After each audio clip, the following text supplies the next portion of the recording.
Ndugu zangu watumishi wa Bwana, leo nataka nihitimishe jambo la 5 ambalo linatusaidia katika umuhimu wa kufanya maombi binafsi na Mungu wako. Na siku ya kesho ni siku ya maombi, na nimeomba kabisa ya kwamba ukija hapa siku ya kesho usiache kubeba daftari, usiache kubeba kalamu yako, ili uwe na zile ndoto za kwako, na mimi nitakuongezea vitu vya kuomba. Tunachotamani kila mtu ambaye Mungu amempa kusikia ujumbe huu asimalize mwaka vibaya, lakini tumalize tukisema Ebeneza, hata sasa Mungu ametusaidia. Jina la Bwana libarikiwe. Na mimi naamini kabisa kwa namna Mungu alivyotuweka mahali hapa. Asubuhi tulikuwa watu wengi sana mahali hapa, naamini tumejifunza, na sisi wa jioni hatutaacha, tutaenda tena mbele zaidi. Ninaamini kabisa semina hii imelenga mtu mmoja kwenda kufunguliwa katika jina la Yesu Kristo. Sasa nikakwambia mpendwa, neno ambalo tunalisimamia ni lile la Warumi 12 na ule mstari wa 1, na tuliangalia hilo neno, na neno la Bwana linasema itoeni miili yenu iwe dhabihu iliyo hai tena takatifu kwa Mungu. Kwa hiyo Mungu bado anakutamani wewe binafsi kutoa mwili wako, kujitoa, kujimaliza kabisa kwa Bwana, kwa kufunga na kuombolea kwamba uwe dhabihu ya Mungu aliye hai takatifu. Manake kuna miili mingine si mitakatifu mbele za Bwana. Nikakwambia tunaposema ibada manake nini, kwa sababu yawezekana nilipoanza kipindi hiki haukuelewa. Nataka nitamke tu kwa haraka, na ninaamini kama hukuweza kunipata toka Jumapili, lakini utakwenda kufuatilia kwenye mtandao utapata. Anasema ibada ni kitendo chochote kifanywacho na mwanadamu kwa Mungu ili kuonyesha yafuatayo. Jambo la kwanza, unyenyekevu wa hali ya juu kwa Mungu wako. Jambo la pili, utii kwa Mungu wako. Lakini jambo la 3, heshima kwa Mungu wako. Jambo la 4 ni shukrani kwa yale Mungu aliyokutendea kwa Mungu wako. Lakini jambo la mwisho, tukuzo kwa Mungu aliye hai. Unapomtukuza kwa ajili ya zile baraka alizokukirimia au namna alivyokuvusha, unafanya ibada kwa Mungu wako. Sema amen. Tukasema kama kuna umuhimu wa kufanya ibada binafsi na Mungu, ni nini huwa kinatokea unapofanya ibada binafsi na Mungu? Tukasema jambo la kwanza, Mungu anafungua vilivyofungwa kwenye maisha yako. Jina la Bwana libarikiwe. Lakini jambo la pili, Mungu anarejesha majira yaliyovurugwa kwenye maisha yako. Jambo la 3, Mungu anakushindia kila vita ya kwako na kuwatawanya maadui zako. Lakini jambo la 4, humfanya Mungu aondoe vizuizi vya maombi yako. Hilo ni jambo la 4. Na siku hii ya leo tunakwenda jambo la 5 linalosema kwamba neema ya kutoka kwenye utumwa na kuwekwa huru. Unapata ile neema ya kutoka kwenye utumwa, neema ya kutoka kwenye utumwa na kuwekwa huru, na kuwekwa huru. Nataka nikwambie hivi mpendwa, tunaposema neema ya kutoka kwenye utumwa, unaweza ukawa umeokoka, inaweza ikawa kabisa unampenda Mungu, inaweza kabisa ukawa ni mtu unahudhuria ibada, ni mtu ambaye unaomba, huachi ibada, lakini bado ukawa kwenye mateso, ukawa kwenye vifungo. Lakini nataka nikwambie hakuna kilicho juu ya Mungu wetu. Pamoja na yote iko neema ya kufunguliwa katika jina la Yesu Kristo. Kitabu kile cha Zaburi ya 34, Zaburi ya 34, Zaburi ya 34 na ule mstari mmoja tu wa 19. Zaburi ya 34 na mstari mmoja wa 19. Maandiko yanasema, mateso ya mwenye haki ni mengi, lakini Bwana humponya nayo yote. Kwa hiyo angalia, huyu ni mwenye haki. Mwenye haki ni mtakatifu wa Bwana. Mwenye haki anampenda Yesu.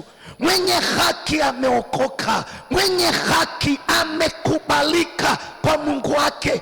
Lakini Biblia inasema mateso ya mwenye haki yanaweza yakawa ni mengi, lakini Bwana anamponya nayo yote. Kwa hiyo yawezekana tumekaa mahali hapa au unanisikiliza saa hii na ni kweli unampenda Yesu, lakini ukichunguza kuna mateso unatembea nayo. Kuna mateso ambayo familia yako inatembea nayo. Kuna mateso pengine yako kwenye uzao wako, yawezekana yako kwenye ndoa yako, yawezekana yako kwenye utumishi. Biblia inasema pamoja na hayo yote iko neema ya kuponywa. Na jioni ya leo acha Bwana akatutoe kwenye utumwa katika jina la Yesu Kristo. Sema amina. Wapendwa, nilifundisha hapa nikasema kitu cha namna hii. Unaweza ukawa mwenye haki, lakini Mungu akashindwa kukuhudumia, akashindwa kukutetea, akashindwa kukuokoa. Ni mpaka umetoka wewe binafsi ukaenda mahali Mungu anaweza kukusaidia. Ninazungumza mtu aliyekuwa anaitwa Ibrahim, pamoja na kuwa alikuwa katika nyumba ya Tera. Mungu amekaa mbali, akamwambia Ibrahim, sikiliza, ninataka nikubariki, ninataka nikuinue, ninataka nilikuze jina lako, ninataka anayekulani ni mlani, anayekubariki ni mbariki. Lakini cha kwanza, toka hapo ulipo.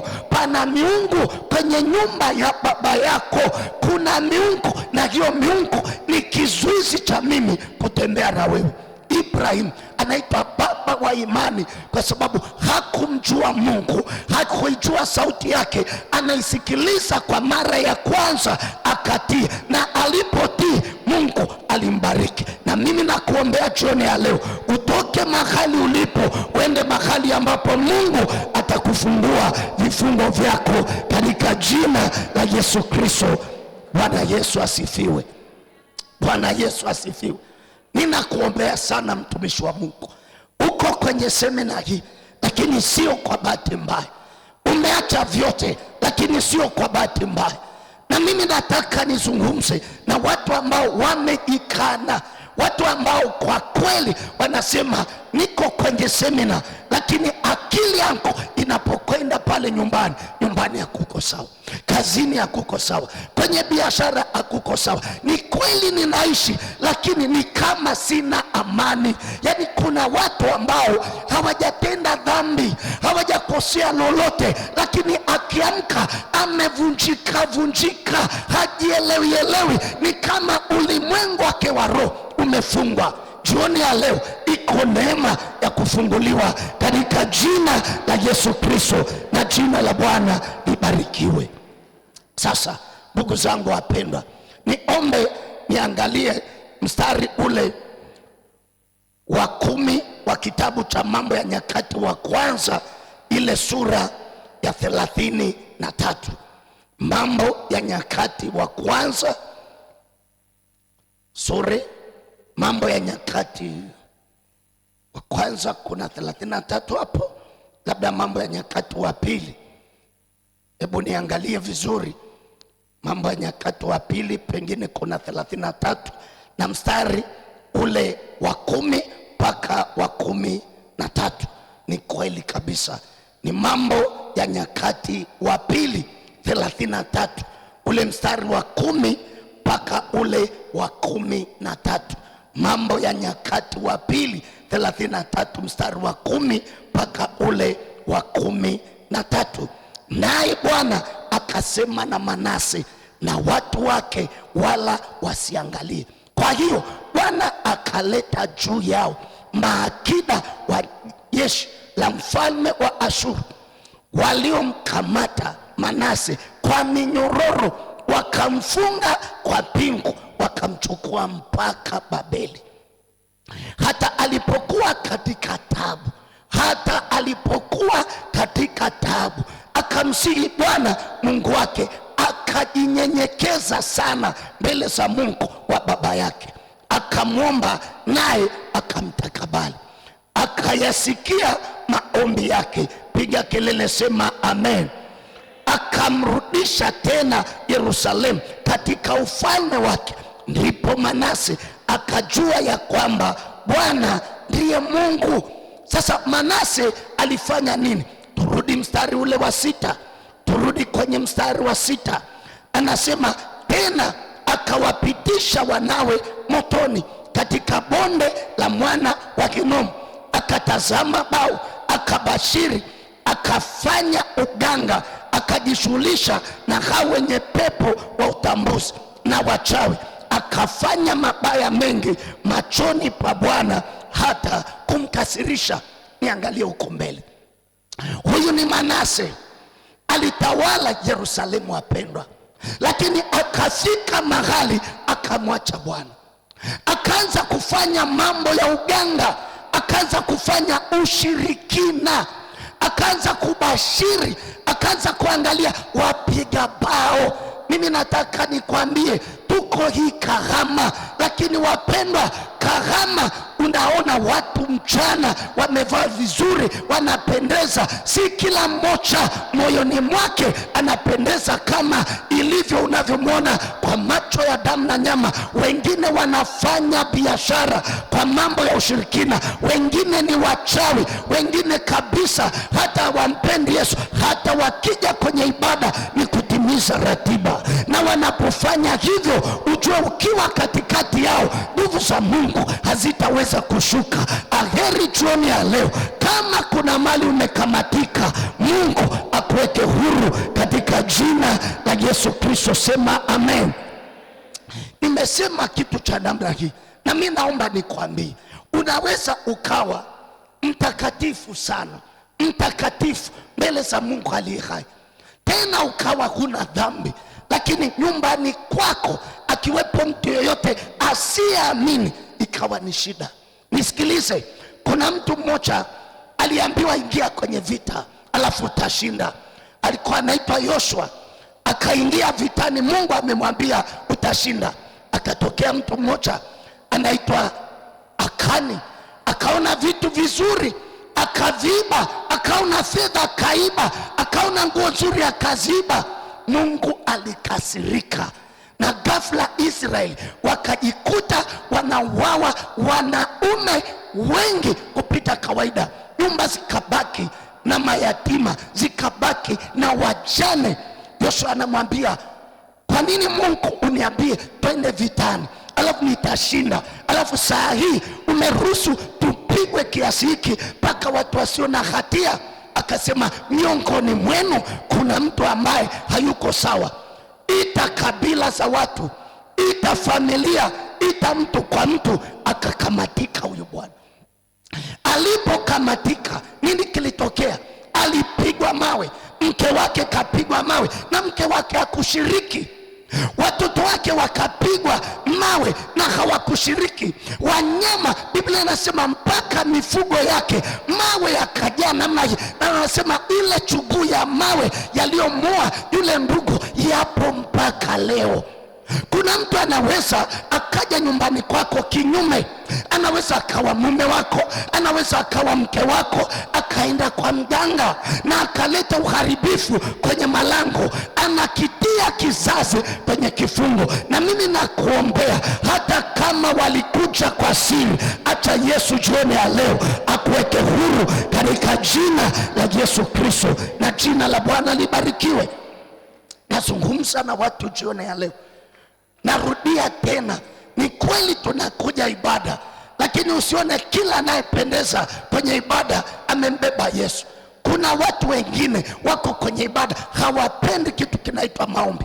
Kuna watu wako kwenye ibada hawaamini kwamba kuna kuokoka. Kuna watu wako kwenye ibada hawaamini kuna kufunguliwa. Lakini mimi niliyesimama mbele yako ninadhibitisha, yuko Mungu anayefungua, yuko Mungu anayemwinua mtu mavumbini akamketisha na wakuu. Yuko Mungu anaweza akamtoa mtu kwenye mikatale na kumweka tena huru, na huyo mtu akafurahia baraka zake katika jina la Yesu Kristo. Wokovu mpendwa ni halisi katika jina la Bwana. Wokovu ni halisi. Wokovu ni halisi. Manase akayangukia miungu mingine, akafanya mabaya. Mungu akainua jeshi la Ashuru na akakamatwa, akapelekwa Babeli. Akiwa kule utumwani, yuko chini ya utawala wa Ashuru, akamkumbuka Bwana, akamfanyia Mungu ibada binafsi. Biblia inasema Mungu akasikia kuomba kwake, alafu akamrudisha tena Yerusalemu, na hakumrudisha pekee, akamrudisha kwenye kiti chake cha utawala. Na mimi nakuombea leo, gereza lolote lililoshikilia maisha yako likuachie katika jina la Yesu Kristo. Sema amen. Kuna watu wamekata tamaa, kuna watu wamerudi nyuma, kuna watu hata ile kuamka uende kwenye ibada imekuwa ni ngumu, imekuwa ni vita, imekuwa ni maombolezo. Lakini nakuombea jioni ya leo kwa jina la Yesu, Mungu aliyeruhusu ya kwamba mwezi huu uwepo, usikilize semina hii popote ulipo, uwe kwenye kiti unanitazama, ninakuombea kikiwapo kifungo chochote kwenye maisha yako, Mungu wa Manase na akuweke huru katika jina la Yesu Kristo. Ikiwa ni ndoa yako, aiweke huru. Kama ni biashara yako, aiweke huru. Kama ni kwenye magonjwa, wewe unawekwa huru. Unawekwaje huru? Pale utakapomfanyia Mungu ibada ya binafsi. Mungu anasema saa ipo nayo yaja waabuduo halisi. Wako watu wanaabudu halisi na wako ambao hawaabudu halisi. Na kuombea wewe, tengeneza mfumo wako wa kumwabudu Mungu katika roho na kweli. Jina la Bwana libarikiwe. Acha Mungu wa vikundi, acha Mungu wa marafiki, acha Mungu wa jumuiya, acha Mungu wa kwenye misiba, acha Mungu wa kwenda kijumuiya jumuiya. Mungu ni wa kwako mwenyewe. Mungu ni wa kwako mwenyewe. Hata kama wengine hawatakuelewa, wewe mbebe tu kwa jina la Bwana. Sema amina. Jina la Bwana libarikiwe. Mimi wakati nimeokoka, na huu ni ushuhuda nakupa, hakuna mtu alinielewa. Hakuna mtu. Na mimi nikwambie mpendwa, nisikilize sentensi hii, itakusaidia. Kuna kipindi unaweza ukajitetea mbele za watu, ukasema mimi wapendwa sio mbaya kama mnavyoniona, mimi ni mtu mwema, wananisingizia. Yani ukaongea na asikuelewe mtu kitu chochote, yani asikuelewe yoyote, na ukabaki hivi, wanakuchukulia hovyo. Lakini nakufundisha kitu kimoja. Inua mkono wako wa kulia juu. Sio kwamba tunaomba, inua kabisa, alafu tamka kwa sauti, sema Mungu uliye hai, hakuna anayenielewa, ili wanielewe ninakuomba Yesu, tenda jambo kwenye maisha yangu ambalo kila atakayeliona hata niona mimi atakuona wewe Jehova, katika jina la Yesu Kristo. Pigia Yesu makofi na vigelegele, sema amen. Nakufundisha kitu. Kama unataka hata leo ukaone Mungu wako, mpaka watu wakikuangalia hivi waseme huyu ni Freemason, ninakukumbusha. Najua nilikuambia, na nikikutamkia utagundua huyu mtumishi alisasema hili neno, lakini tumelisahau. Ukishafanya maombi yako kuanzia leo mpaka siku unaingia kaburini, umemaliza yale maombi, funga maombi yako kwa kusema hivi, na ijulikane. Nakwambia ukishamwambia Bwana na ijulikane, Mungu atajulikana. atajulikana, Mungu atajulikana. Mwambie Yesu, nimeomba juu ya familia, nimeomba juu ya kazi, nimeomba juu ya biashara. Kwenye ukoo hawanielewi, ofisini hawanielewi, mabosi wangu ananipiga vita, watu wananisema Baba, hata nikijulikana haisaidii. Katika hili Mungu na ujulikane, katika hili Jehova na ujulikane.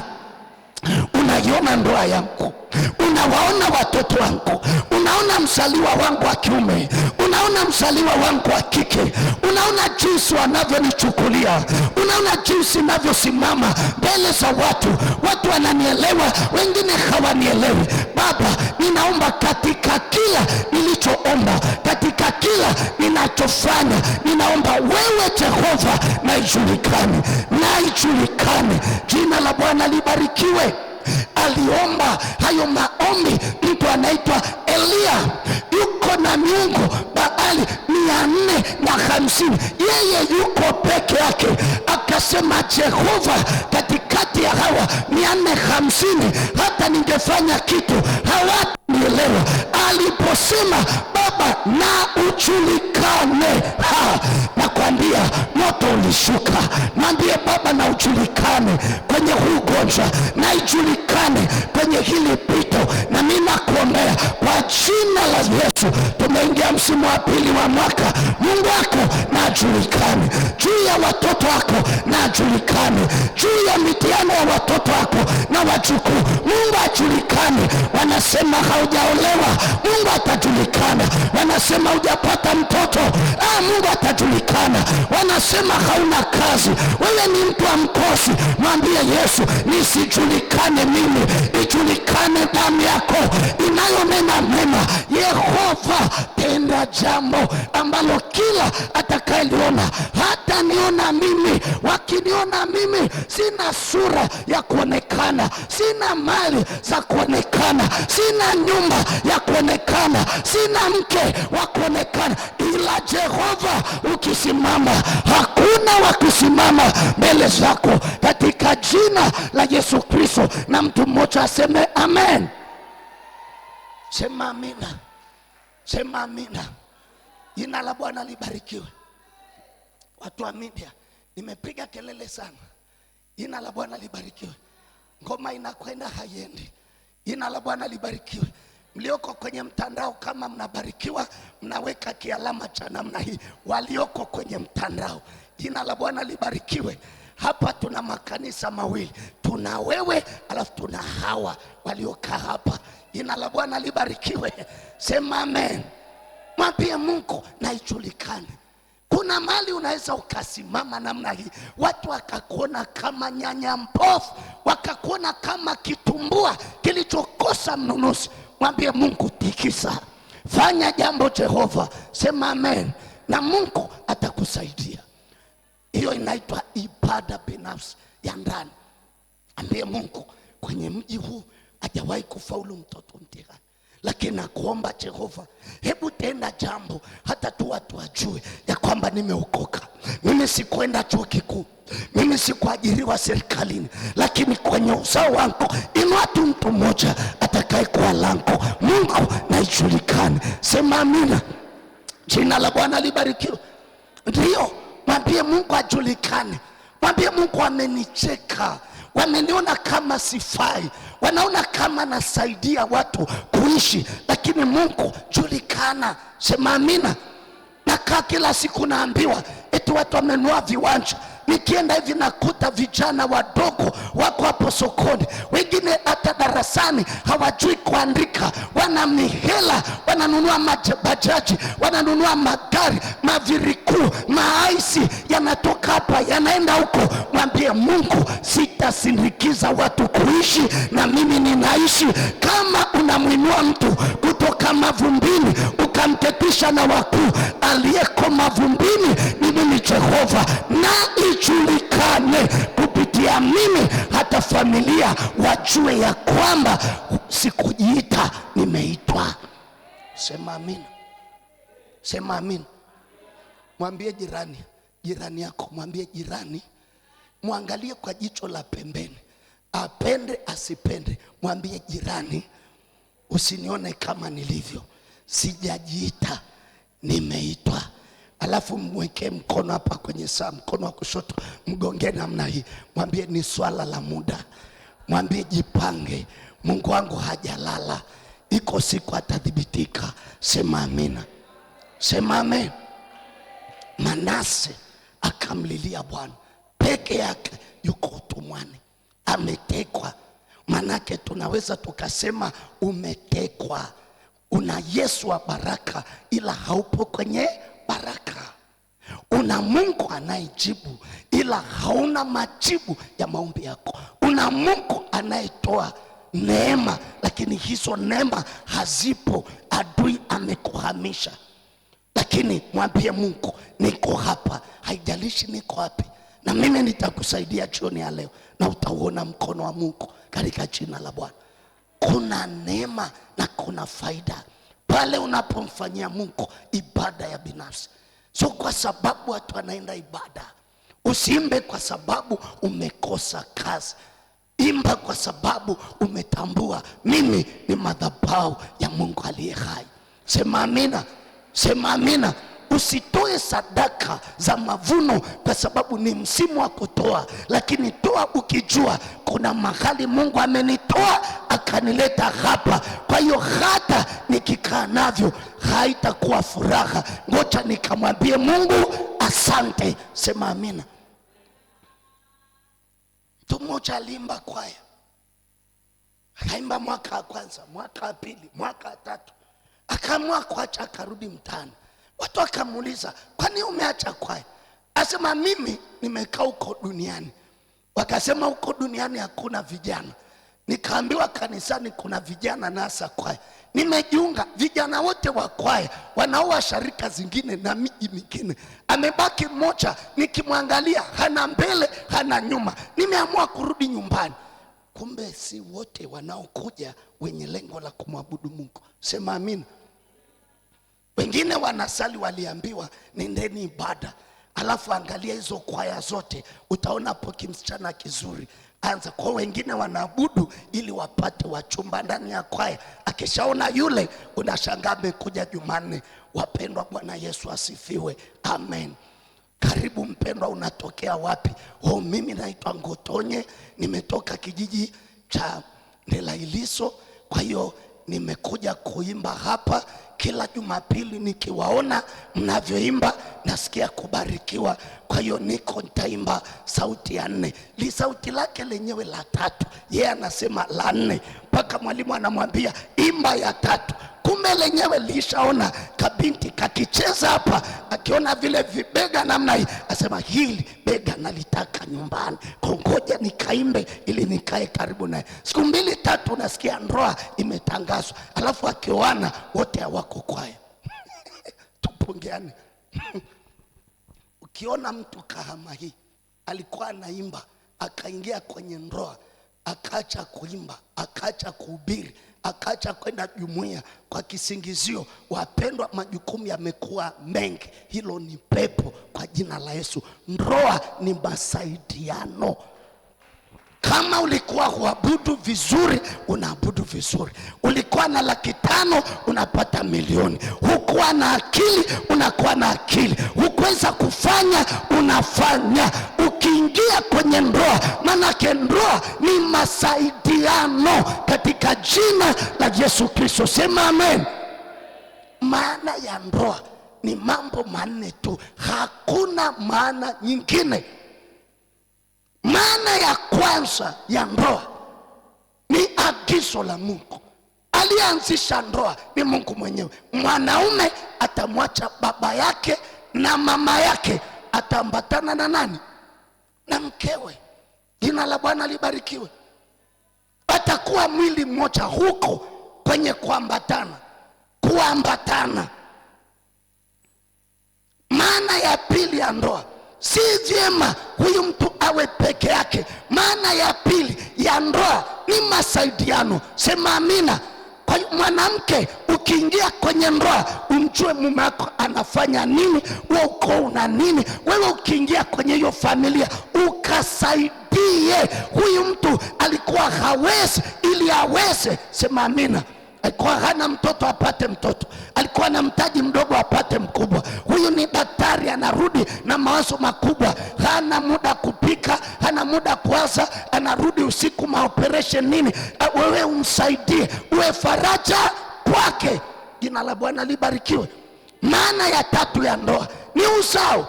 Akasema zaini mkaongezeke. Manake Mungu anataka mabalozi, mapenzi yako yatimizwe duniani kama mbinguni. Yeyote aliyezaliwa ni kwa sura na kwa mfano wa Mungu, yuko kwa ajili ya ufalme wa Jehova. Piga makofi kwa Yesu, sema amen. Maana ya nne na ya mwisho ni burudani, na nimeishia hapo. Sema amina.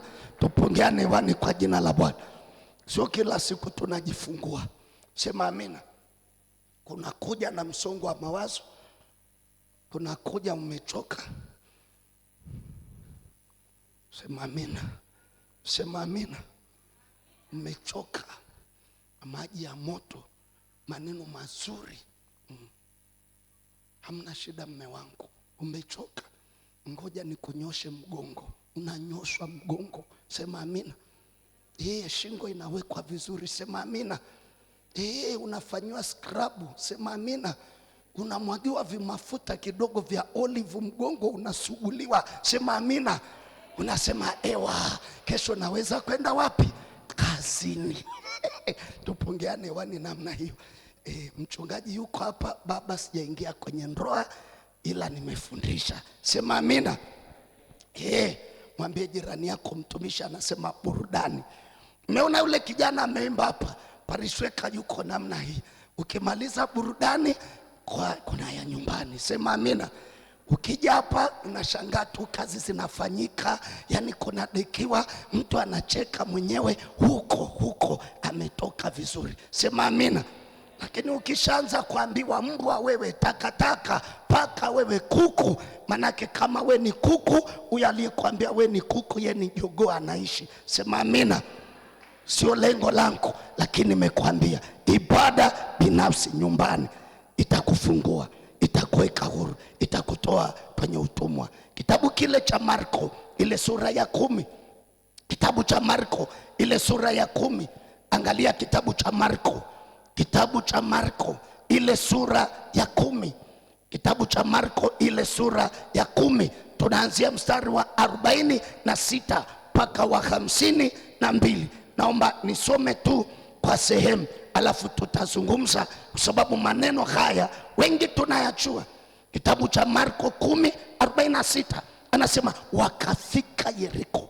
Hata alipokuwa akishika njia kutoka Yeriko pamoja na wanafunzi wake na mkutano mkubwa, mwana wa Batimayo yule muombaji kipofu alikuwa ameketi kando ya njia. Naye aliposikia, sio walipo, yeye ndiye kipofu, yeye ndiye aliyeko kwenye kifungo cha magonjwa, ugonjwa wa macho, ni kipofu, haoni. Aliposikia ya kwamba ni Yesu Mnazareti, alianza kupaza sauti yake na kusema, mwana wa Daudi, Yesu unirehemu. Sasa angalia mstari wa 49. Yesu akasimama akasema, mwiteni. Wakamwita yule kipofu, wakamwambia, jipe moyo, inuka, anakuita. Sasa 51, Yesu akajibu akamwambia, wataka nikufanyie nini? Yule kipofu akamwambia, mwalimu wangu, nataka nipate kuona. Yesu akamwambia, enenda zako, imani yako imekuponya. Mara akapata kuona, akamfuata njiani.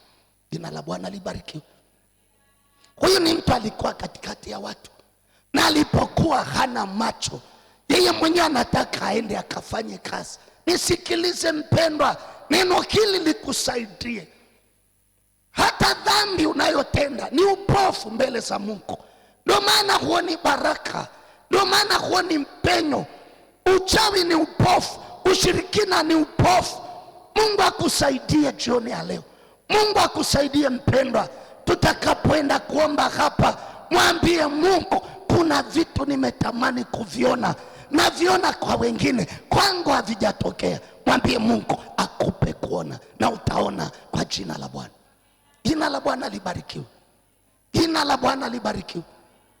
Huyu mtu walichukua na vazi kabisa, watu wa nyumbani kwake, vazi ambalo linamtambulisha huyu ni omba. Wakampeleka wakamweka kando ya njia. Huyu mtu maisha yake yote anasema, ni lini nitakutana na Yesu? Wanadamu ameshindwa, dawa zimeshindwa. Yawezekana aliombewa, alienda hospitali. Sijui zamani hizo kulikuwa na dawa za namna gani, kwa sababu ni habari ina zaidi ya miaka 2000 iliyopita. Lakini ninajua katikati ya wanafunzi wa Yesu, yule anaitwa Luka alikuwa ni daktari. Kwa hiyo madaktari walikuwepo, sijui walifanyaje, lakini huyu mtu akajua wanadamu wameshindwa.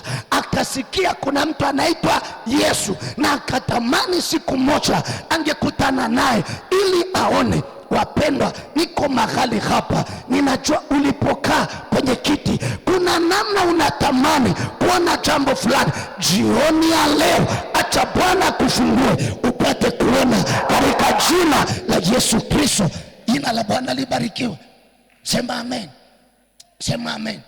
Wapendwa, naomba nikwambie, nilihisi kama nitaumwa kule Dar es Salaam. Mimi nakaa eneo linaitwa Mbezi Luis. Sasa kutoka Mbezi Luis kuna njia moja ya Goba inakwenda Mbezi Beach. Wale walioenda Dar es Salaam wanaijua. Kuna mahali unafika, unaangalia upande wako wa kulia, unapotoka Mbezi Luis kwenda Mbezi Beach kupitia barabara ya Goba, unaiona Dar es Salaam yote upande wa kusini. Dar es Salaam yote mpaka karibu na bahari. Majengo makubwa, majengo madogo, makanisa, magorofa. Unaona jinsi watu wameshindilia nyumba kiasi hiki. Wapendwa, nilikuwa nikipita ile barabara najiuliza, hivi mimi nitakuja kumiliki ardhi hapa Dar es Salaam? Na mimi Mungu nitakuja kuingia kwangu? Na mimi Mungu nitawahi kujenga? Wapendwa, nilikuwa ninaumwa tumbo. Watu wana nyumba, ninaitwa nikaombe nyumba, nikazindue nyumba. Lakini wapendwa, ninaishi tena nyumba ya kazini kwa mke wangu. Nikamwambia Jehova, ninaomba katikati ya jiji la Dar es Salaam, na mimi Baba sikuja kusindikiza watu kuishi, tenda jambo. Wapendwa, Mungu halali wala hasinzi, hakuachi ukapotea. Leo hii na mimi ni mtu kati ya watu, na mimi nakuombea kama hii. Sitaki ununue hekari hata 10 kwa 10, lakini umiliki na kutawala.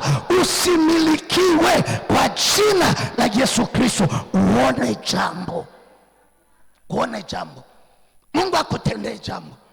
Na mimi sitaki hata la kujenga. Yaani kuna watu walishapasisha kwamba huyu hataolewa. Mimi nakwambia, hata uwe na miaka 60. Mimi niko Kilimanjaro miaka 3, nimetoka mkoa wa Kilimanjaro. Miaka 3 iliyopita, dada wa miaka 60 aliolewa na mchungaji. Aliolewa na mchungaji, harusi ya kueleweka, miaka 60. Miaka 60. Tena mchungaji kanyoka, na sio wamewana wakapike na kufuliana nguo. Pointi namba 4 usisahau, tupungiane wani namna hiyo. Sema amina. Watu wanalima na mazao yanatokea. Jina la Bwana libarikiwe. Miaka 60. Wewe tu 40, pressure imepanda, kisukari kimepanda, BP imepanda, sheli imepanda, oilikomu imepanda, yani kila kitu kimepanda. Kila kitu kimepanda. Muro, leki oili, sheli zote, pressure imepanda. Sukari, chumvi, mafuta imepanda. Miaka 40. Miaka 40 we ni mdogo, tena unazaa, tena hata mapacha kwa jina la Yesu. Hakuna lisilowezekana kwa Mungu. Na watu wanadhani kwamba watumishi tunaongea. Hatuongei. Tuko hapa wachungaji, tuko wako hapa wainjilisi, wako wachungaji kule, wako wana theolojia. Yanawezekana tumeombea watu na Mungu amewajibu, ametikisa kwa jina la Yesu. Madam hujashuka kaburini, usikate tamaa.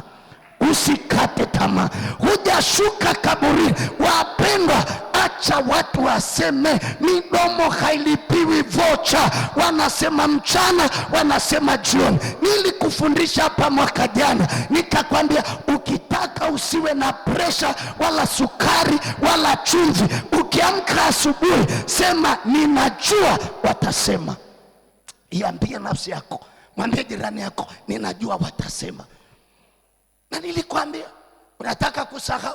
Kama sikukwambia nikukumbushe nilikwambiaje? Kama unataka nikukumbushe sema nilikwambia hivi. Ukiwa mnene watasema, ukiwa mwembamba watasema, ukiwa unatembea unasukuma Kahama Singida watasema, ukiwa na hela watasema, usipokuwa nazo watasema, ukiwa na mtoto watasema, usipokuwa na mtoto watasema, ukinunua gari watasema, usipokuwa na gari watasema, ukiwa na nywele fupi watasema, ukiwa na ndefu watasema, ukiweka wigi watasema, usipoweka watasema, ukiwa mweupe watasema, ukiwa mwembamba watasema, ukiwa mhubiri watasema, usipohubiri watasema. Ukiamka asubuhi tangaza mbele ya mlango wako, ninatoka kwenda kazini. Ewe moyo, ewe nafsi, jua neno hili, watasema. Watakaposema wewe usiogope, songa mbele. Na ukikutana nao usipate shida, sema amina. Unajua wewe Mlawi, wanakusemaga hata tukitoka semina, wanakusemaga wewe, unasimama hapo tu wanakusemaga. Alafu unajua nani anakuambia wanakusemaga? Ni rafiki yako. Sasa mimi leo nataka nikwambie hii maana, wachungaji muibebe na watumishi wa Mungu wa injilisi mlioko hapa. Maana ya neno rafiki ni msaada. Sema amina. Rafiki ni msaada. Kama una mtu ni rafiki sio msaada, achana naye. Na mtu akija, baba mchungaji akikwambia wanasema, mrudie mwambie hivi, walipokuwa wananisema ulinisaidiaje? Uliniteteaje? Wewe ulimjibuje? Lakini kama hukunitetea, na wewe ni mchawi kama wao, toka, nenda. Sema amina. Nenda, nenda, kwenda, sio kwenda, kwenda. Jina la Bwana libarikiwe. Sema amina. Kama ulikuta wananisema wewe ni rafiki yangu, ungenitetea, ungesema namjua Mlawi hayuko hivyo. Sema amina. Ni rafiki yangu. Atakwambia wewe na yeye ni kitu kimoja, mwambie sijakosea. Kwa hiyo unamtetea, sio mchawi, na wewe ni mchawi, mwambie tunaloga na leo tunaenda kwa mganga. Anasema mpaka mganga mnaye, unasema ndio. Yuko wapi? Mwambie yuko Agape KKT. Hapo ndipo kwenye mganga wetu. Watanyamaza kimya. Mpaka nguruwe amekushinda. Nguruwe amekushinda mpendwa. Nguruwe anachukiwa dunia nzima na dini hii moja, lakini mwenyewe yuko na mafuta namna hii, hakondi, hafanyi chochote. Na ukipita mtaani na kuhakikishia hakuna nyama inatafutwa kama hiyo nyama ambayo wampea wamemshinda. Wewe mseme nguruwe leo, kutana naye ameka mafuta yake. Nani akonde hapa? Anatembea kwa jina la Yesu. Sema amina. Sema amina. Wewe maneno mawili umeshakosea, umeshakonda, unajiarishia. Si tunajua una ukimwi, kumbe ni pressure. Jione ya leo ukikutana na watu wanakusema, waambie na wawekea kiti ili mseme vizuri, msipate shida. Lakini mimi nasonga na Yesu wangu. Hiki ndicho kimenisaidia. Siwezi kukonda hata siku moja kwa jina la Yesu. Siwezi kukonda. Siku ukinikuta mwembamba, nimeamua. Sema amina. Nimeamua. Jina la Bwana libarikiwe. Kabisa nimeamua. Na ukitaka usiwe na sukari, usiwe sijui na pressure, Asubuhi kula limzigo la maana mpaka tumbo zikae hivi. Mchana kula kidogo, alafu jioni kula kidogo, ili kila ulichopiga asubuhi kiwe kimefanyia kazi mchana. Mchana punguza, jioni punguza kabisa. Mimi nimepima sukari nikaambiwa na 5. Alafu ni cheki nilivyo mwanangu, hakuna cha sukari. Nyama napiga, kitimoto napiga, kuku napiga, samaki napiga, kila kitu napiga, hakuna kuchagua. Sema amina. Lakini asubuhi ule kidogo, mchana ndio ule likubwa, usiku ndio liubwabwa la karama mpaka tumbo ziko hivi. Subiri dakika 5 haja kuambia sukari iko 17 hapo, ndio utajua marage sio mboga paro anapikia makande. Jina la Bwana libarikiwe. Na kufundisha hapa, huyu mtu anaitwa Batomai, mwombaji kipofu. Watu wa nyumbani wakampa nafasi, wakamweka barabarani, wakamwambia kaa hapo omba, lakini moyoni anasema namjua Yesu, najua anaponya, lakini lini atapita kwenye maeneo yangu. Aliposikia kelele alipambana, akasema Yesu mwana wa Daudi unirehemu. Na Yesu akasimama. Mimi nakuombea kwa jina la Yesu, jioni hii ya leo, Yesu asimame kwa ajili yako. Yesu asimame kwa ajili ya uchumi wako. Yesu asimame kwa ajili ya afya yako. Yesu asimame kwa ajili ya pito unalopitia. Utakapofanya ibada binafsi, Yesu asimame kwa ajili ya uzao wako wa kiume na uzao wako wa kike. Hata kama dalili hazionyeshi kuna mali unakwenda, lakini Yesu jioni ya leo asimame akutoe kwenye utumwa wa upofu katika jina la Yesu Kristo. Pigie Bwana makofi na vigelegele, sema amen. Yesu asimame kwa ajili yako kijana. Yesu asimame kwa ajili yako mjane. Uko peke yako, lakini mbingu haitakuacha. Yesu asimame asikie maombi yako. Huyu mtu alisema Yesu mwana wa Daudi unirehemu. Neno rehema ni msaada. Kuna mali nimekwama Yesu, na mimi nikwambie ugonjwa ni gereza. Huyu mtu alikuwa kwenye gereza la magonjwa ya kutokuona, na Yesu akamwambia upewe kuona. Ninawaombea wana maombi wa Kahama, mwaka huu hautapita mpaka Bwana ametutendea, mpaka Bwana amefanya, katika jina la Yesu Kristo. Na mtu mmoja aseme amen. Kuna watu wanakaa hivi, hata ukiongea pointi hawawezi kuandika. Wanakaa hivi, anakuangalia mlavi, asema ndiye yeye ama sio mwingine. Unafanana na yule mhubiri aliyehubiri akahubiri, yule Mjerumani, si ndio? Alafu mama mmoja analia kwenye kiti, ui. Alafu mhubiri anajua anahubiri kwa upako, akaongeza maombi. Ibada inaisha, anamuita mwanamke, anamwambia hebu nipe ushuhuda, nilipokuwa na ubiri ulikuwa unalia mpaka wakakupa maji, unapiga kelele. Yule mama akaangua kilio cha mwisho, akamwambia babangu mchungaji Mjerumani, kila nikikuangalia na ndevu zako nakumbuka beberu wangu aliibiwa, alikuwa na ndevu kama za kwako. Huku mbele mtumishi anadhani mama analia, kumbe mama kila kiangalia mindevu ya Mjerumani. Yani unashangaa, mzungu anasema mama usiogope, Yesu yuko anajibu, ataondoa shida. Mama kwenye kiti, mtumishi anasema Bwana yuko hapa, nguvu za Mungu zimeshuka mpaka kwenye viti. Wapi? Watu mazoea yako kwenye beberu mwenye ndevu. Mungu akusaidie sana. Idadi hii ya watu hawa kwenye semina hii jioni ya leo, mkubali kusimama, kila mmoja afanye ibada ambayo Mungu ataipenda. Na kuambia Kahama hii watu watakusanyika hapa asubuhi saa 6 na jioni, asubuhi saa 6 na jioni.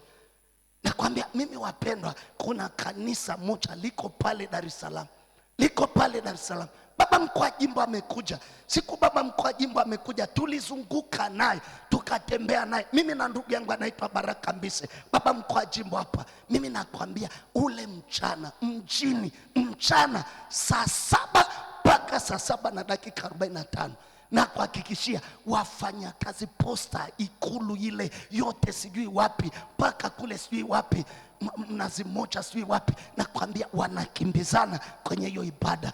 Kwa wiki moja ni milioni 17 ibada ya mchana peke yake.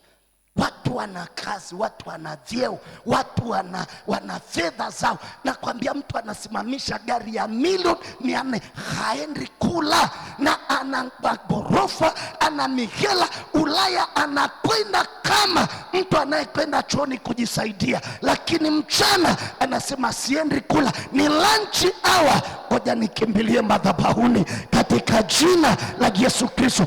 Hawa ndio watu wanaofanyia Mungu ibada. Anajua pesa yangu sio kitu, anajua biashara yangu sio kitu. Na mimi nikuombe mtumishi wa Mungu, naomba kama unanisikia nipungie namna hii. Nimekwambia ibada hii ya jioni itakusaidia. Ngoja nikwambie, kuna wenzetu, hebu sema wenzetu.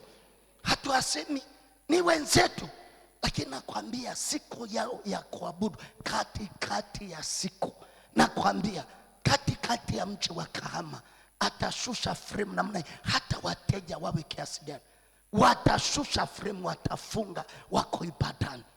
Na kuhakikishia ofisini kwake, mara achome udi, mara amening'iniza sijui nini, vijitu vya ajabu, anamtetea Mungu wake. Wa Kristo tuna viwanda, tuna maduka makubwa, na kwambia hakuna madhabahu hata moja ukute Mkristo anakwambia anafunga duka saa 7 mpaka saa 8, niende pale Agape nikafanya maombi ndani ya nusu saa nirudi nifungue. Nakwambia ataona anakufa. Ndio hapo Wakristo wanapotea, ndio hapo watu wanapoteza direction. Ndio maana tunazaa watoto tunawakimbiza English medium, tunawapeleka huko mpaka ikifika kipaimara tunataka tuambie watumishi mbariki hivyo tu. Alikuwa English medium. Maana medium ndio nini? English ndio nini? Umezaliwa Msukuma, umezaliwa huko Kilimanjaro Kishumundu, tunajua Iringa yako, ulikuja mjini kwa fuso, leo unatutishia na English medium. Wala mwambie jirani yako English medium ni nini. Halafu mkishatoka English medium ndio unakuja kanisani hapa unatutaabisha. Oh my God, wanaimbaje? Tunawaambia sasa, hebu imba, unajaibu maombi. Why? Natuletea mapepo kanisani. Tunakoabudu. Ndio nini hiyo? Jina la Bwana libarikiwe. Tunaimba e baba pokea sifa. E baba pokea sifa baba. Why? Usituletee mapepo hapa. Kisa English medium. Hey! Tuulize, sisi tumepanda ndege lakini tunatamka Kiswahili cha kuzaliwa. Achana na English medium. Sisi tumeenda mpaka huko Kiingereza kilikotoka, lakini hatubadilishi sauti wala hatubadilishi mahubiri. Kama ni Mchaga tutahubiri, hata kama Kiswahili ni cha Kichaga, lakini watu wanaelewa kwa jina la Yesu. Sema amina. Okay, haya English medium. Umesoma mpaka chuo kikuu, umefika hapo unatembea na viatu viko juu. Oh my God, nimeenda kanisani wanakalia mabenchi. Unajua nilipokuwa Marekani, si tunakalia sofa, una feel somehow. Okay, umeolewa? Hapana, iko tu Mungu, au saa ingine sitaolewa lakini I know, yani nitazaa tu na yeyote. We, vimeumana, hauna chochote. PhD yako ni bure. Oh my God. Naona kama huku Kahama sipati mwanaume, kwa hiyo nitaenda hospitali ninunue, alafu wataniwekea tumboni, angalau niwe na mtoto. Utazali toto hujui limetoka wapi, halina baba, litapata shida. Vimeumana, ni gereza. tuliza komwe, nyenyekea kwa Bwana, msifu Mungu, atakusaidia kwa jina la Yesu. Kiingereza chako, Marekani yako, PhD yako haina maana kama uko kwenye gereza. Ibada binafsi ya kukutoa kwenye kifungo katika jina la Yesu Kristo. Sema amen. Oh my God. Yani unajua si tumeumbwa weupe, lakini nimeenda kanisani nimekuta mhubiri wa semina mweusi, alafu mchungaji msaidizi mweusi, naona black. Wewe umezaliwa Uchaga, Msukuma wewe, shika adabu yako. Sema amina. Tunamjua babu yako alikuwa mweusi kuliko mkaa. Tuliza komwe. Sema amina. Umeenda kumeza kidonge cha Kichina unatutishia hapa. Kamuulize bibi yako alikuwa mweusi, akipita usiku na usiku huelewi ni mtu anapita. Leo hii umesoma, uko kwenye kifungo. Mwambie Yesu ni rehemu. Tupungiane wane namna hiyo. Hivi na hii walioko Marekani wamesikia. Jina la Bwana libarikiwe. Sema amen. Mpaka walioko Uingereza umepeleka huko. Jina la Bwana libarikiwe. Hata walioko South Africa, jina la Bwana libarikiwe. Sema amen. Nani anabarikiwa mpaka hapo? Niliokuwa na hubiri, katibu wa baraza amesikia. Jina la Bwana libarikiwe. Na kwa ya kumlisikia. Sema amina. Baba mchungaji, tuwe weusi tuwe weupe, injili inapigwa. Jina la Bwana libarikiwe. Sema amen. Na mimi nilikuwa mjanja, nikajua ni mweusi, nikawa kitu keupe. Sasa watoto kama mashombe. Sema amina. Hakuna watu wenye akili kama watu waliokoka. Sema amina.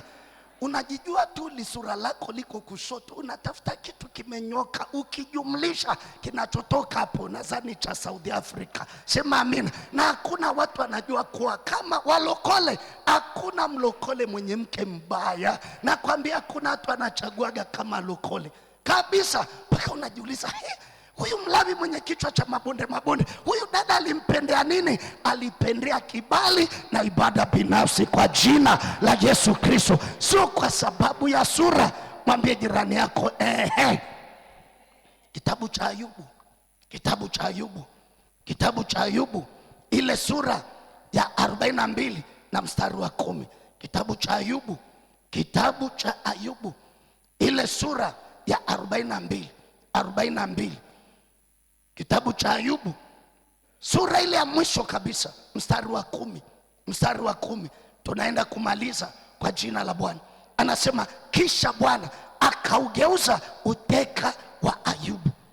Hapo alipowaombea rafiki zake, Bwana naye akampa Ayubu mara 2 kuliko hayo aliyokuwa nayo kwanza.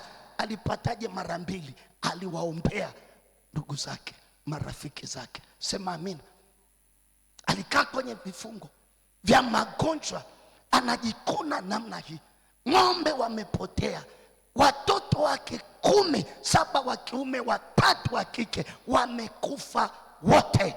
At last, mwisho kabisa, anaamua kufanya maombi. Alipowaombea na kuwarehemu marafiki zake, maana walimkosea, Mungu akamwambia waombe, wasamehe, waachilie. Kubali huko ndani kumtengenezea Bwana ibada, mkiwasamehe watu makosa yao, na Baba yenu wa mbinguni atawasamehe. Akusamehe maovu yako yote, akuponya magonjwa yako yote. Kitabu cha Zaburi ya 103 mstari wa 3. Zaburi ya 103 mstari wa 3. Akusamehe maovu yako yote, akuponya magonjwa yako yote. Aliposamehe, akakubali ndani yake kuachilia, akakubali ile toba ya kweli, na kuhakikishia alipona, na Mungu akamrejeshea mara 2 na kuombea. Cha kwako kilichotekwa kiachiliwe jioni ya leo katika jina la Yesu Kristo. Pigie Yesu makofi na vigelegele. Sema amen. Angalia Wafalme wa Pili ile sura ya 20. Wafalme wa Pili ile sura ya 20 mstari wa 1 mpaka wa 6. Kama unataka hiyo habari, iko mara mbili. Wafalme wa Pili sura ya 20 mstari wa 1 mpaka wa 6. Habari hiyo ya kufanana ipo kwenye Isaya 38 mstari wa 1 mpaka wa 5. Ni habari moja tu. Isaya 38 mstari wa 1 mpaka wa 5. Sasa mimi nasoma Wafalme wa Pili 20 mstari wa 1. Siku hizo Hezekia akaugua, akawa katika hatari ya kufa. Isaya nabii mwana wa Amozi akamjia akamwambia, Bwana asema hivi, tengeneza mambo ya nyumba yako, maana utakufa wala hutapona. Basi Hezekia akajigeuza, akaelekeza uso wake ukutani, akamwomba Bwana akasema, nakusihi Bwana, ukumbuke sasa jinsi nilivyokwenda mbele zako katika kweli na kwa moyo mkamilifu na kutenda yaliyo mema machoni pako. Hezekia akalia sana sana. Ikawa kabla Isaya hajatoka katika mji wa kati, neno la Bwana likamjia kusema, rudi ukamwambie Hezekia, mkuu wa watu wangu, Bwana Mungu wa Daudi baba yako asema, nimeasikia maombi yako. Piga kelele, sema amen. Na kuyaona machozi yako, tazama nitakuponya, siku ya 3 utapanda nyumbani kwa Bwana. Pigie Yesu makofi na vigelegele. Ujumbe umekuja mbaya, taarifa imekuja mbaya, inakwambia hapa unakwenda kufa wala hutapona. Angalia, huyu mtu wapendwa aligeukia ukutani, ibada yake binafsi, akamkumbusha Mungu, akamwambia, kumbuka Mungu, nilienda semina, kumbuka nilijenga hekalu lako, kumbuka nilitoa mavuno, kumbuka nilimtembelea na mchungaji na mwinjilisi na katibu, nikabeba na sukari, nilipopata fungu la 10 Mungu nilikuja. Ninakufaje hivi? Ni kweli nimetenda dhambi. Na Hezekia ni kweli wapendwa, alitenda dhambi, iko wazi kabisa, na akaambiwa utakufa. Hakukataa, akageukia ukutani. Alipoomba, mauti iliondoka kwake. Na mimi ninaomba roho ya mauti ikuachie katika jina la Yesu Kristo, sema amen. Ni wangapi wanabarikiwa jioni ya leo? Kabisa kabisa. Mimi niwaambie, mimi mara hii nimekataa kabisa kuishi maisha mfanano. Juzi nilikuwa na mchungaji wangu, na mara nyingi mchungaji anafuatilia hii akaunti yenu, kwa sababu mara nyingi tunamwaga na tunamwambia na tunamtumia link. Mimi nilienda nikamwambia mchungaji, mimi fungu la 10 ulisema tupeleke mahali fulani, it's okay, lakini mimi nina sadaka yangu ambayo hii hapa inaitwa mawindo. Hebu sema mawindo. Hiyo hata wewe hujai kuitoa. Na nisikia mwinchi katibu, mawindo hamjawahi kuitoa. Mimi naitoaga kila mara. Sadaka inayoitwa mawindo ni ile ambayo unampelekea babako, anakubariki. Ndio kitu ambacho Esau aliambiwa, kaniletee mawindo nile nifurahi nikubariki. Mimi namwambia, uliniombea nikaenda Kahama, uliniombea nikaenda huko. Siku moja nimerudi na basi, ile basi imegonga basi nyingine, kioo chote cha mbele kikapasuka, na mimi nimekaa siti namba 1. Ambia, uliniombea mchungaji, nimerudi na nimekuja hapa. Namwambia hii ni mawindo, na naombewa kuliko baba askofu anawekwa wakfu. Naombewa, yani napigiwaga magoti hapo, naombewa kwa jina la Yesu. Sinimchekeshe mwinjilisi Bite upo, jina la Bwana libarikiwe. Nataka niwaambie, nendeni kwa Bite, amekaa pale, amevaa nguo nyeusi, pigeni makofi na vigelegele. Ukija ofisini utamkuta pengine mkuu wa jimbo hayupo, mchungaji hayupo. Mwambie, mwinchi, katibu, nina safari ya kwenda Mwanza, kwa hiyo nitakaa wiki moja, kwa hiyo naomba cheti cha safari. Anasema hiyo hamna shida. Haya, namba yako ya ahadi 363. alafu anakuandikia jina lako, umeolewa, hujaolewa, umebatizwa, unamaliza hapo. Haya, anakaa hapo, anakwambia haya, chukua. Asema basi tuombe. Ndivyo anavyofanya. Tuombe. Mungu, ninaomba umbariki huyu mtumishi wako, anaenda Mwanza, arudi salama. Amen. Sasa ile amesema amen, mwambie hivi, nimesahau mwinjilisti Bite, katibu wangu. Nina karibu miezi mitatu nilikuwa nasafiri, sijatoa fungu la 10. Kwa nilikuwa na kama 300 hapa, ninaomba nitoe kwako, alafu niweze kwenda kwa amani. Utasikia piga magoti. Baba, katika jina la Yesu Kristo, atakaye kuwa ni adui yake, na wewe Mungu ukawe adui yake, navunja na ng'oa uharibifu wowote, na kataa ajali, na kataa mikosi. Nini kinasababisha hayo yote? Nguvu ya sadaka. Jina la Bwana libarikiwe. Nguvu ya nini? Ya sadaka. Na anasahau kama alikuombea. Anakwambia piga magoti.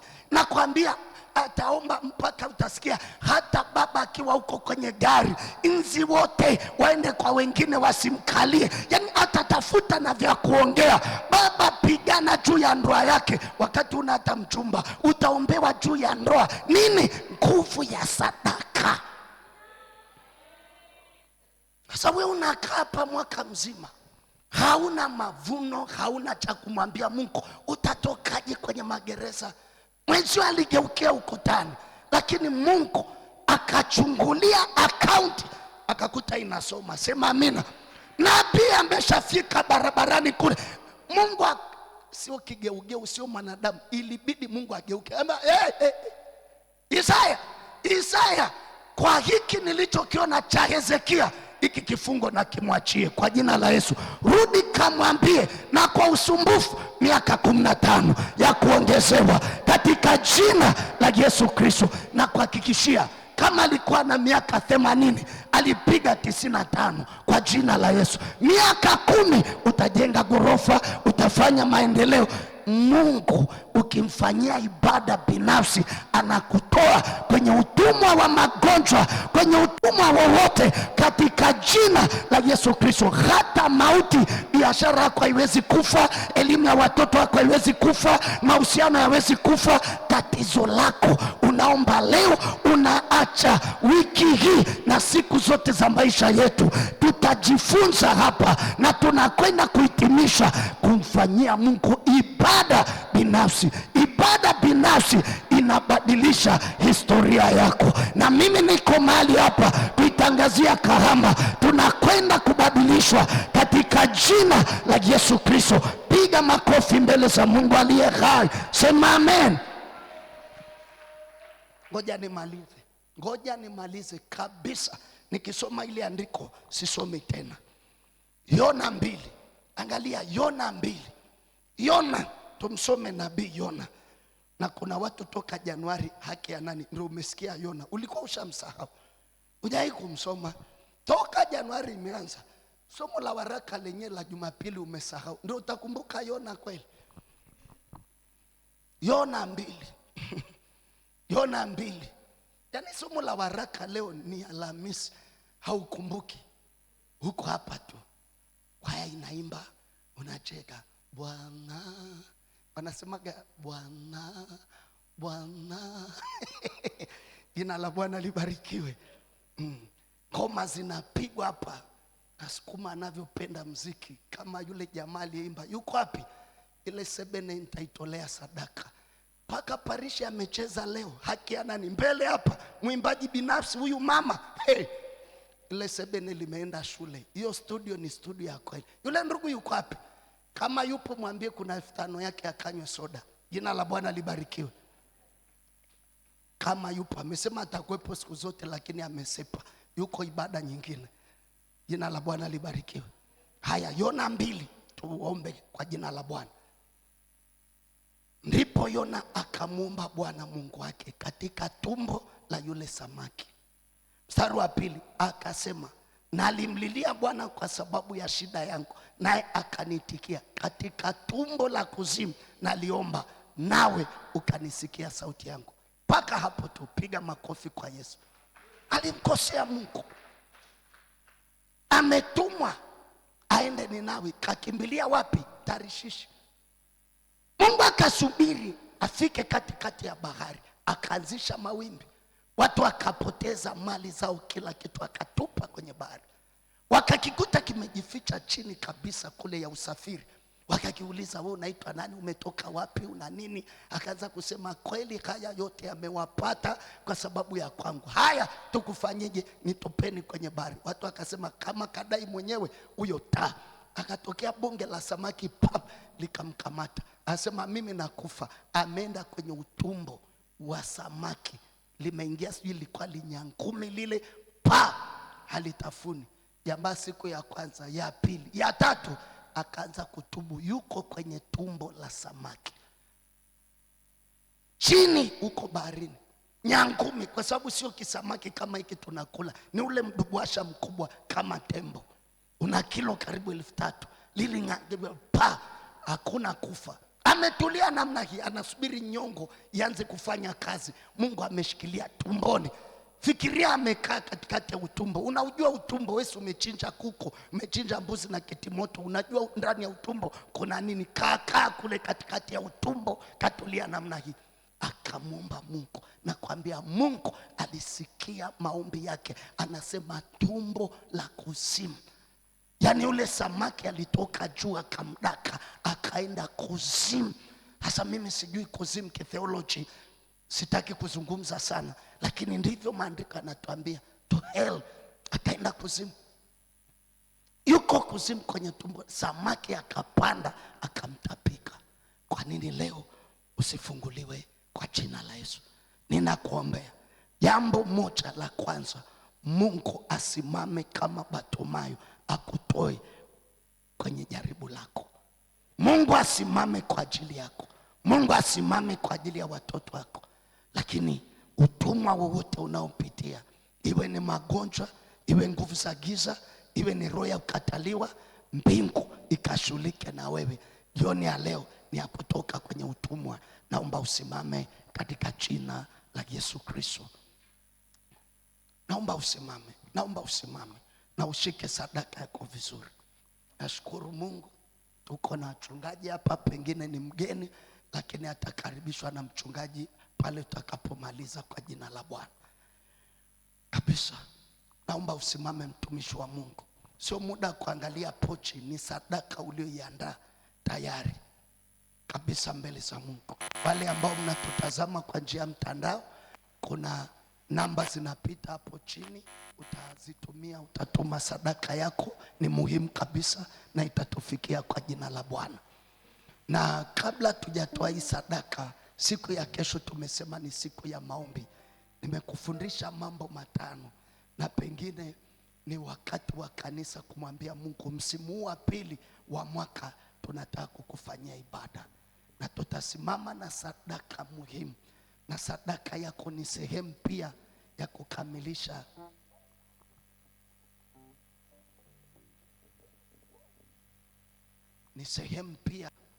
ya kukamilisha semina hii. Si umebarikiwa na Bwana? Si umebarikiwa na Mungu? Sasa mimi nataka nikufanyie maombi alafu unawahi. Kwa ya Mungu awabariki. Na waona mara ya pili mnaimba hapa, si kitu cha kawaida. Mungu abariki sana. Mwape salamu, na ninawaombea sana na zile kwaya nyingine. Na Mungu awainue. Haitafika Disemba hata wale wasiokuja kwaya watakuja. Mumsalimie na mwalimu wenu kwa jina la Bwana. Sema amen. Msiache kwaya kuu. Si kila usharika utakuta kwaya kuu ikiimba semina. Hata mimi nimebarikiwa kuwaona. Ninaomba hizo bahasha zije hapa kwa jina la Yesu. Kabisa. Praise, mmekuwa mkitubariki, hakuna shida, inajulikana. Nimeona kwaya fulani Samaria vijana wanaimba hapa. Mungu abariki. Nyosha mkono wako huko mbele. Mungu uliye hai, hizi ni bahasha, ni kama sanduku letu la agano. Umetupa msimu wa pili wa huu mwaka, na siku ya kesho tunajiweka tayari kwa ajili ya maombi. Wako watu watakaofunga, watu watakaokaa kwenye maombi, wakiomba Mungu wafanye ibada binafsi ya utakaso ili watembee na wewe. Na kusihi kila atakayechukua bahasha hii na kila atakayetoa kwa moyo, kwa maana ya kukufanyia ibada kwa shukrani ya kwanza msimu mpya wa huu mwaka, hata kabla hajatoa hii sadaka, anza kumfungua, anza kushughulika na maisha yake katika jina la Yesu Kristo. Baba, tumeomba na kuamini, wote tuseme amen. Niombe wale viongozi wa kamati ya uinjilisti na wana maombi uigawe hii bahasha, na kama unataka sadaka iguse watoto wako, ndoa yako, unaweza ukachukua hata zaidi ya bahasha moja. Naomba kwanza zigawanywe tukiwa tumesimama kwa jina la Bwana. Naomba kamati, watumishi, hebu tufanye haraka. Asante katibu wetu, Mungu akubariki mno. Mungu akubariki, umekuwa sehemu ya semina hii. Na mimi naomba mtumishi, nimekuja na sadaka kabisa nzuri kabisa, na watoto wanafanya mimi nipe tu nne, nitatoa kwa ajili ya mke wangu na watoto kabisa, kila mmoja ya kwake kwa jina la Yesu, na nitakuwa wa kwanza kwenye hii madhabahu. Mungu ashughulike na watoto wangu, anafanya mitihani ya kitaifa, mke wangu anasoma, na mimi nataka afunguliwe kwenye eneo la elimu, afaulu kwa jina la Yesu. Kwa nitamtolea sadaka, na nimekuwa nikifanya hivyo mahali popote napoenda. Kwa hiyo ninaomba na wewe pia ufanye hivyo. Pokea hiyo bahasha, na ukiguswa kabisa, kama pengine unataka kutoa, kuna namba ziko kwenye mtandao, wewe unayetufuatilia ziko hapa chini, wewe toa tu na Mungu atakubariki. Nataka tuombe wapendwa, na tuingie sasa kwenye hayo maombi, na baadaye tutaenda nyumbani katika jina la Bwana. Haleluya. Asubuhi tunao watu wengi sana, tumekuwa na morning glory nzuri. Ninaomba usikose asubuhi, usikose pale jioni. Ni Ijumaa ya maombi, walete na watu wa nyumbani kwako. Usianze siku vibaya, anza kwa maombi na Mungu atakubariki. Asanteni viongozi, naona watu wote wameshapata. Kuna ambao wamebaki, kama hujapata bahasha inua mkono juu. Katibu yuko hapa, yuko hapo. Basi wale ambao hawajapata, katibu ataenda kutushughulikia, yuko vizuri kabisa. Katibu atatuletea kwa jina la Bwana, kama wapo. Amen. Basi naomba tutulie, tunataka kuingia kwenye maombi na tutatoa sadaka zetu. Bahasha zipo za kutosha, ziko hapa. Kwa mtu ambaye hana, basi anaweza akachukua. Tayari mama ameshatusaidia pale kabisa. Asante mamangu. Kuna mwenyekiti wa maombi kabisa. Naweza ukatoa hata kwa njia ya benki, namba ziko pale. Ukatoa kwa njia ya simu, namba ziko hapo, zinapita kwenye skrini hapo. Na Mungu akubariki. Tamani kubarikiwa kupitia hii semina kwa jina la Bwana. Hebu inua mikono yako miwili juu mbele za Mungu. Inua mikono yako miwili mbele za Mungu. Sema, Bwana Yesu, ninakuja mbele zako. Ninakushukuru kwa kuwa umesema na mimi jioni hii ya leo. Ninakuomba Jehova, kwa damu yako ya thamani, kama Bartimayo alivyoita Yesu kasimama kwa ajili yake ukamrehemu. Ninaomba Yesu, simama kwa ajili yangu, simama kwa ajili ya afya, kwa ajili ya ndoa, kwa ajili ya mahusiano, kwa ajili ya uchumi, kwa ajili ya utumishi wangu, kwa ajili ya kila nilicho nacho, biashara na nafasi yangu. Mungu uliye hai, ninaomba utumwa wowote ninaopitia katika jina la Yesu Kristo, ibada hii ninayokufanyia saa hii, Bwana, unitoe kwenye utumwa, unitoe kwenye hayo magonjwa, unitoe kwenye umaskini, unitoe kwenye mauti katika jina la Yesu Kristo. Hebu nenda mbele za Bwana peke yako, mwambie Bwana, niko hapa. Hebu Baba, simama kwa ajili yangu, simama kwa ajili ya watoto wangu. Ninatamani kuona watu wanaoomba jioni ya leo, wanaokwenda kwa kujinyenyekeza mbele za Mungu aliye hai, wakimwambia Baba, ninakuja mbele zako, ibebe damu ya Yesu. Mwambie Baba, nimekuja kama nilivyo, peleleza ndani yangu. Yona alitubu kwenye tumbo la samaki akasamehewa. Manase alitubu akasamehewa. Hezekia alitubu akasamehewa. Mwambie Baba, na mimi nahitaji rehema yako, na mimi Jehova nahitaji rehema yako, nahitaji kibali chako. Mwambie Baba, ninasimama kwa ajili yangu, kwa ajili ya watoto, kwa ajili ya ndoa yangu, kwa ajili ya mipango nilionayo, kwa ajili ya biashara, kwa ajili ya kilimo, kwa ajili ya mifugo yangu, kwa ajili yangu. Bwana, mwambie Yesu, kifungo chochote kilichofunga maisha yangu, kifungo chochote kilichofunga hatua zangu, kifungo chochote kilichofunga njia zangu, kwa damu ya Yesu, kwa damu ya Yesu, ibebe hiyo damu ya Yesu, ibebe hiyo damu ya Yesu. Mwambie Baba, ninakufanyia ibada, ninakutamani kuliko kipindi chochote. Mwambie Baba, shuka. Mwambie Yesu, shuka. Mwambie Yesu, niko hapa, niko hapa. Maombi yangu Bwana ni juu ya nyumba yangu. Maombi yangu Bwana ni juu ya afya yangu. Maombi yangu Bwana ni juu ya pale nyumbani, ni juu ya wale watoto, ni juu ya ula uchumi, ni juu ya afya yangu, ni juu ya nafasi ulionipa, ni juu ya masomo yangu. Yesu, nisaidie katikati ya wengi. Yesu, simama usikie maombi yangu na kilio changu. Mwambie Baba, ninakuita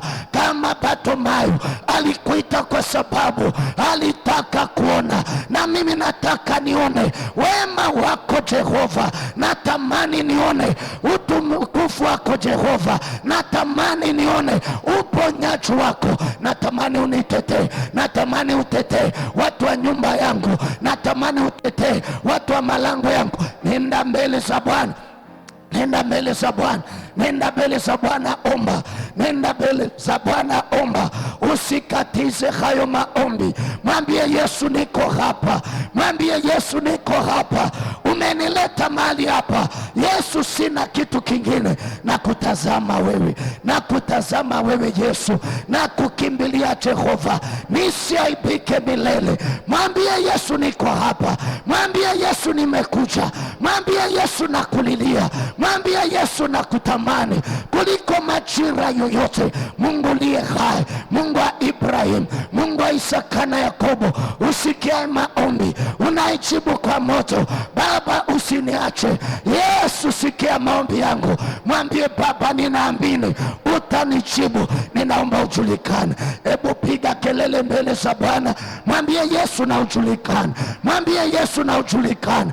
Julikana kwenye pito langu, julikana kwenye ugonjwa wangu, julikana kwenye ndoa yangu. Yesu, julikana. Mwambie mwanadamu hatajulikana, mzee wa ukoo hatajulikana, bosi wangu hatajulikana, majirani hawatajulikana. Yesu wangu julikana, Yesu wangu julikana. Wametamka mengi, Yesu wangu julikana. Mwambie Yesu, na ijulikane. Wengi hawanipendi, hawapendi hii nafasi, hawapendi cheo changu, hawapendi, lakini Jehova uliyeniinua, ninaomba ujulikane. Ninaomba Yesu julikane. Ninaomba Eli Shaddai, ninaomba Eligibo, julikana Jehova kwa damu ya Yesu Kristo. Yesu, asante. Roho Mtakatifu, asante. Usikie maombi, unaijibu kwa maombi. Yesu, ninakusihi watu wako hawa wakakuone katika nguvu, katika uweza, katika ishara, katika muujiza. Mwambie Bwana, natamani uso wako ende pamoja nami. Hebu omba mbele za Bwana. Mwambie Yesu, kwenye msimu huu wa mwezi wa 7, nimeanza msimu wa pili wa huu mwaka. Yesu, tenda jambo.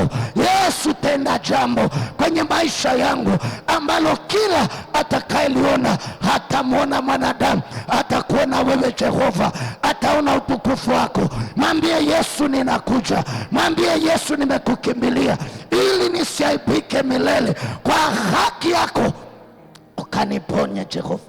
Baba, asante. Na asante kwa ajili ya hii sadaka watumishi wako wanaenda kukutolea. Ninaomba isiwe sadaka ya kawaida, lakini ikawe ni sadaka itakayoleta majibu kwenye maombi haya ambayo tumeomba, itakayoleta Bwana majibu ya maombi haya, katika jina la Yesu Kristo tumeomba na kuamini. Wote tuseme amen.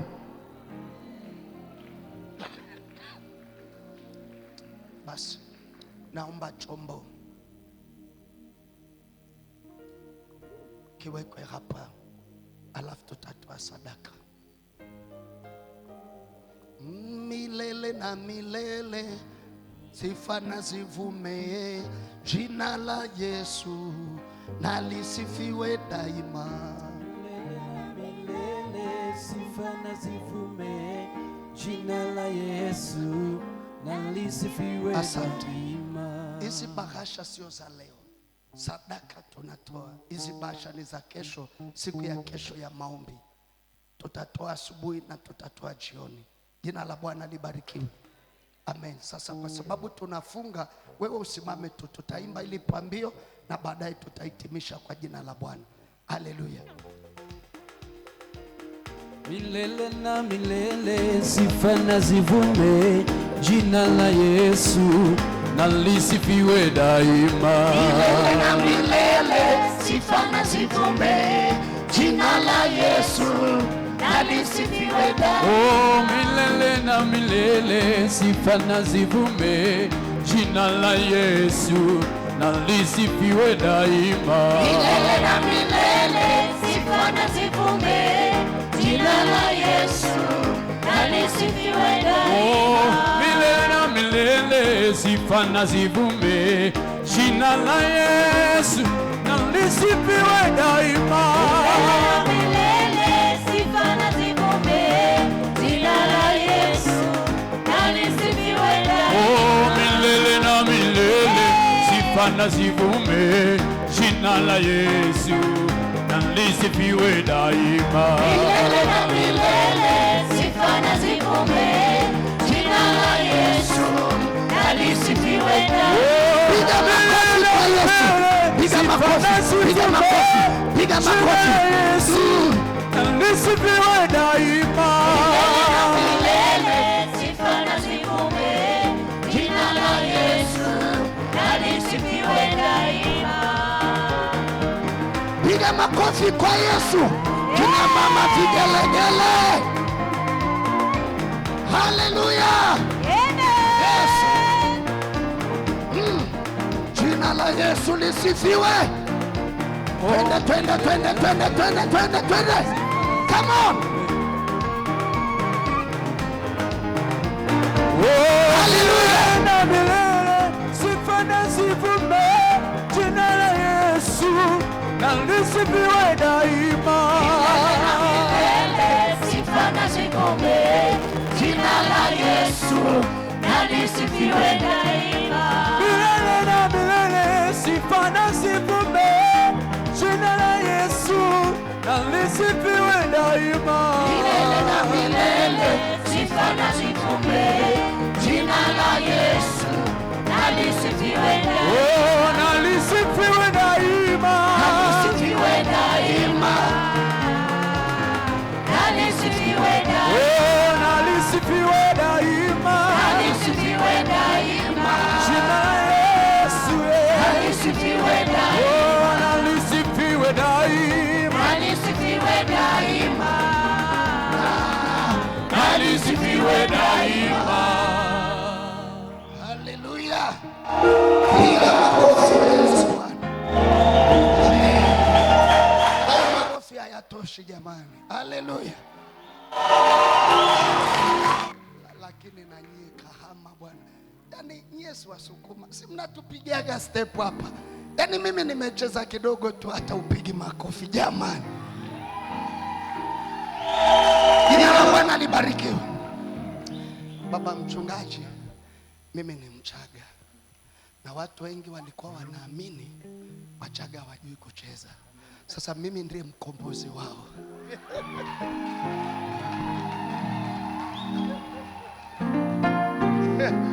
Ongeza makofi kwa ajili ya Mlawi.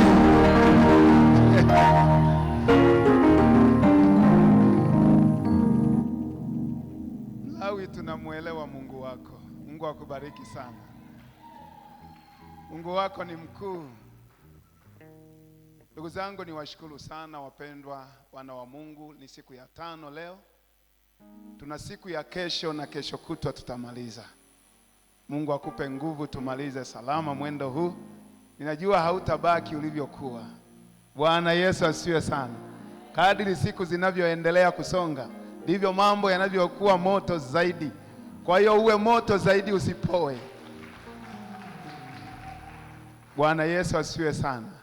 Wakati ninamsogeza mchungaji Emma ili aweze kuachilia baraka kisha tuende nyumbani, hapa basi niombe kwa kumalizia kipindi, halafu mchungaji Emma utasogea, utaachilia baraka kwa ajili yetu. Tuombe. Mungu mwema, ninakushukuru tena. Asante kwa neema yako, asante kwa baraka hii ya neno lako. Wewe Mungu umetuhudumia mwanzo huu wa siku na hata tunaimaliza siku hivi. Heshima na utukufu tunakurudishia wewe. Achilia afya ndani ya kila mmoja wetu. Utulinde tena tunaporudi majumbani. Tulinde usiku, ulinde familia ya kila mmoja Bwana. Linde mtumishi wako Mlawi ambaye Mungu umeachilia kibali ndani yake kwa ajili ya kusema na makutano hawa wiki hii.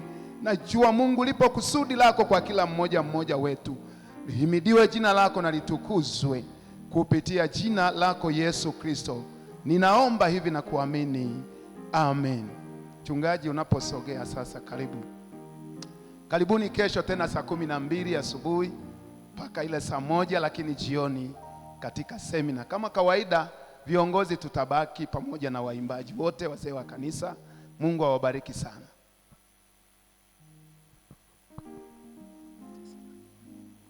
Pokeeni baraka za Bwana. Bwana Mungu akubariki na kukulinda. Bwana akuangazie nuru za uso wake na kufadhili.